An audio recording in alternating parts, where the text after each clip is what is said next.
Hello everyone, this is Tita Chang once again. So for our birthday special episodes that we're going to shoot for today, so we're gonna start with our Bisaya birthday special episode. So we're gonna share stories today about a dear friend of ours. So most of our friends watching now, so probably you'll be familiar with the stories.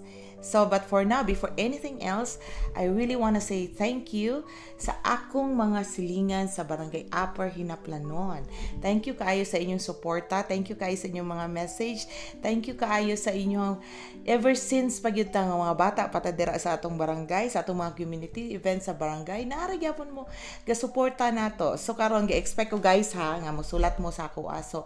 Pwede ra kaayo mo mag-send sa ako inyong stories sa akong messenger. Mga friends man ta sa messenger. So we have to continue now. So i-share na ko sa inyo ang storya. So akong mabutang nga this is a really successful stories. So from the beginning, no? So magsugod ta sa iyang storya kani adto. So atong isugod karon ang iyang storya, no? So pamina daghang salamat again sa inyong pagpamina. So let's continue. Dear Tita Chang, kani akong istorya nagsugod pa ni atong 16 anyos pa ko. Daghan man kaayo mi nga barkada sa grupo. Pero katong panahon na, mga first year college me, naami classmate nga lalaki nga mahilig yun siya debate. So niya ako amiga kay mao pud akong panglaban kay bright eyes pod lagi siya. So kaning laki hapod perti man jud kaayo niya ka master no. Kay utukan jud siya. Mayo gid siya, bay siya utok. Daghan kaayo siyang mga ideas sa among mga debates. Karon Tita Chang, kaning lakiha, nanguyab man na siya nako. Dayon, kaming tanang mga barkada kay maglagot ba gyud kay sayo nang kontra na mo sa debate niya, manguyab sa kuha no. Wa ta kabaloon sa iyang motibo. Sumoto siya, nanguyab siya nako. Kay mura magud ni siya guns. So ako gyud permantingon, so dili ko na niya oy kay mura na siya guns. So adik pa jud atong panahon na. Nakahinumdum ko Tita Chang, katong panahon na uso man ang poster. So karon kay naghatag man na siya nako. Perti na akong dagan kay mahadlok lagi ko niya kay bukoy jud kayo. Pero siguro kay bata pa man pud kay kugod atong panahon na 16 pa gud akong edad. Wala jud ko naman si niya. Kung magtagbo mi mulikay jud ko. So dili jud ko mag-uol kay daghan man sad nanguyab nako. Pilingira pud baya ko. Pila ka tuig nanguyab siya, nanguyab pud ko. Tama naka-graduate mo og kanya-kanya na ang among kinabuhi. Pag-graduate niya, wala na ko kabalo asa siya, naunsa siya kay una man siya nahuman nako kay mas magulang man siya nako. So niadto ko sa Taiwan, dahil naningkamot ko na makakanada ko. Pila ka tuig na ako sa Canada na uso ang Friendster, katong nga time Friendster pa. Dayon nagsugod na dayon anang Facebook. Nagsikat atong Facebook atong panahon na. Karon kaning isa nako ka best friend, tirang man kaayo. So nag-FB siya. So nagkita sila sa FB, nag-friend sila sa FB. Ambot kung unsay lang gistoryahan, kay nanawag man siya nako nga si Juan single pa. Nya ako pud, giingnan daw niya si Juan nga dalaga pa pud ko. So ingon dayon sila hala, i-add daw kaniya sa FB. I-accept dayon, total gusto naman ka magminyo. So katong panahon na nami sa Canada, gusto na gyud mi magminyo kay para mahimutang. Hinuon, tinuod pud akong amiga nako. Nagusto ni jud taon ko mo settle down that time. Karon kay gi-add man jud ko niya. So ako sad gisulayan. Giganahan man ko kay sa tanang nanguyab na ako sa online, maski nakailan na ako, lahi man siya kay wala man siya nag-take advantage ako ang na ako sa Canada. Ang uban kay maupagani pag-communicate namo, miingon naman na minyo na ta para makaana ko dira. So maka-discourage kaayo.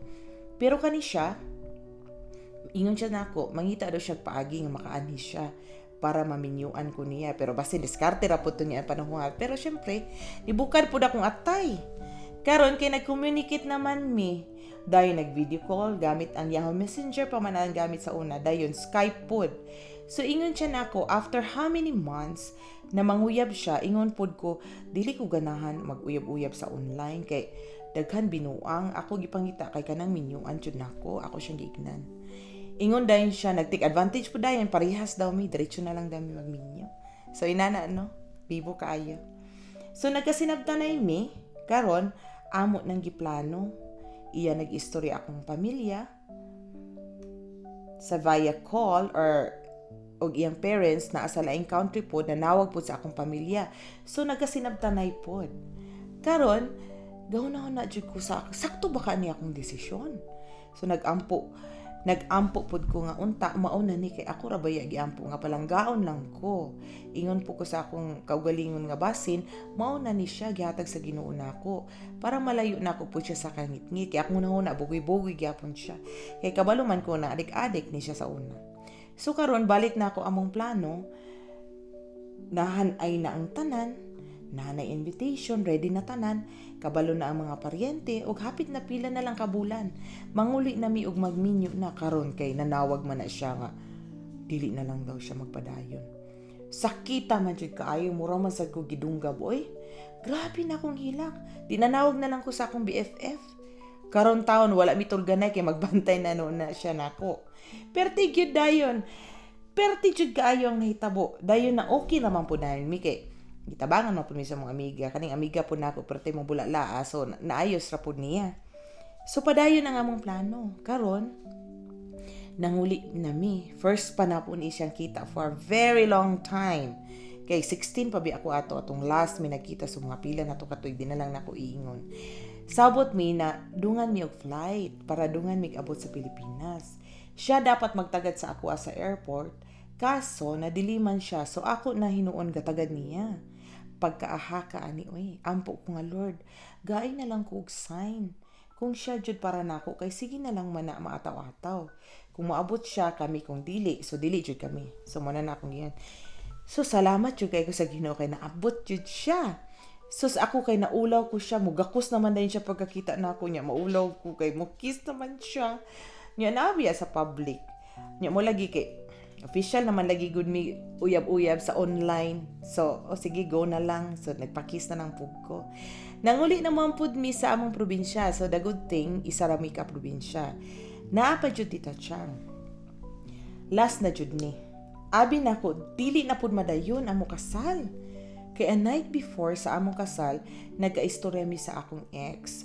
So akong amiga gihatag ni akong number dito sa akong ex. So nag-text me. So wala jud ko kabalo kinsa to siya nga number. So ako pod hunaw na nako isa ni sa akong barkada kasi kadaghan lagi nga akong mga text nga barkada dili naman nako gyud mahibalan kung kinsa sa ila. So akong gibuhat, ako siyang gitawagan. Sus pagtawag nako kay nga ako man ding ex. So syempre nabaya tong si Juan sa akong tapad. So amigo man pud sila. So ako ra siya gipaistorya niya. Karon wala ko kabalo, nagselos siya. Kay ngano nagtalk me. Unya kato nga panahon pagkaugma na baya dayon ang among kasal. Malay ko ba nga akong ka-text akong ex. Ala natawagan naman ako. Syempre ako na lang pong istoryahon. Na daghan baya akong mga barkada. Kato kong ex isa manggod pud to siya sa akong mga barkada. So nanawag ko kay kapoy text abi na ako na ako'y barkada nga wala na invite.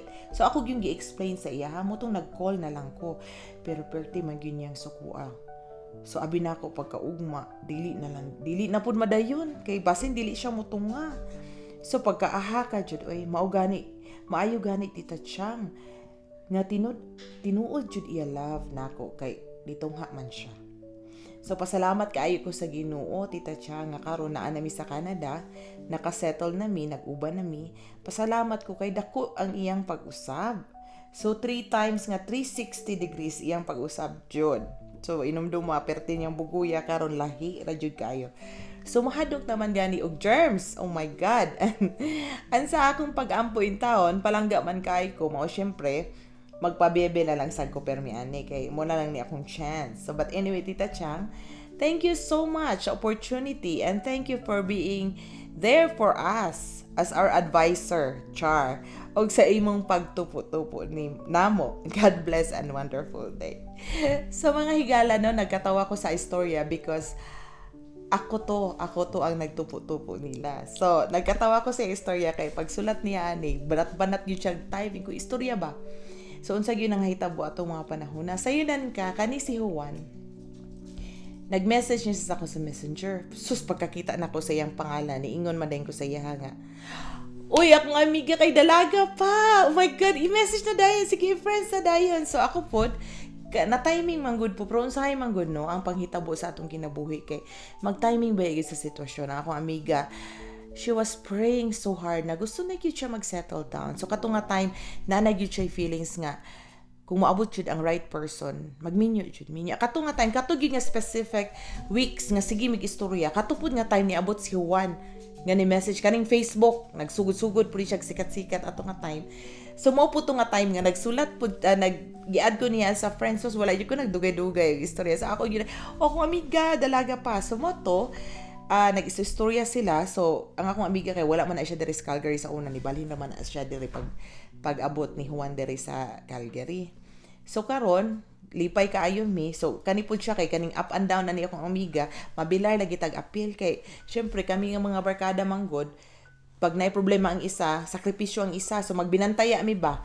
Syempre no, magunaw na ta basin maunsa sus, pero anyway, tanan nga ilang naagian na okay na sila.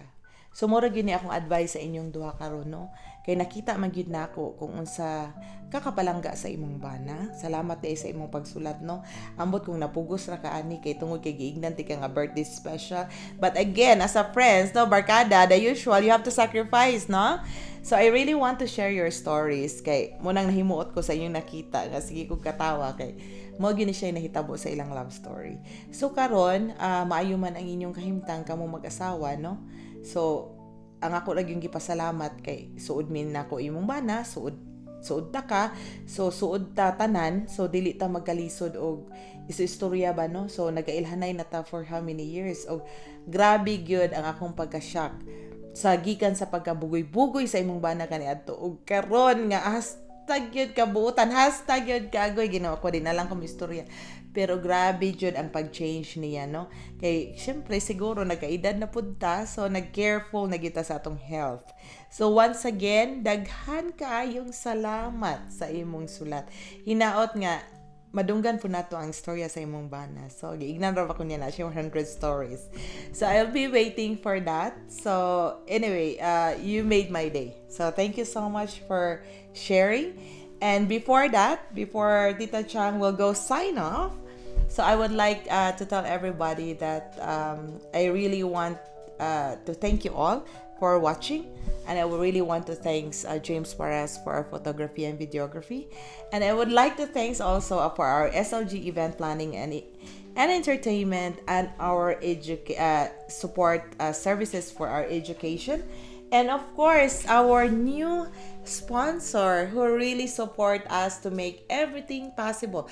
So she is she was one of my student in SLG Educational Support Services. So she was taking clinical esthetician in one of the school that we partnered with.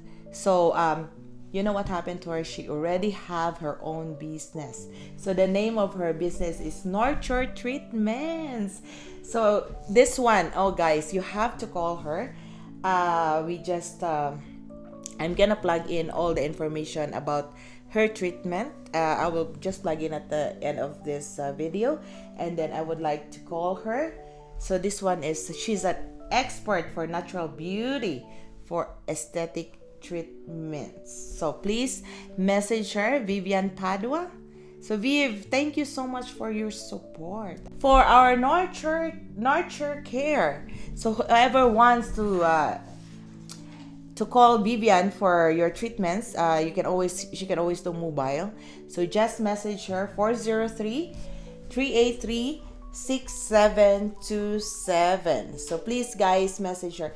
She's one of my students. She's amazing and she's really good in what she does. So guys, thank you so much once again. This is Tita Chang signing off. Bye.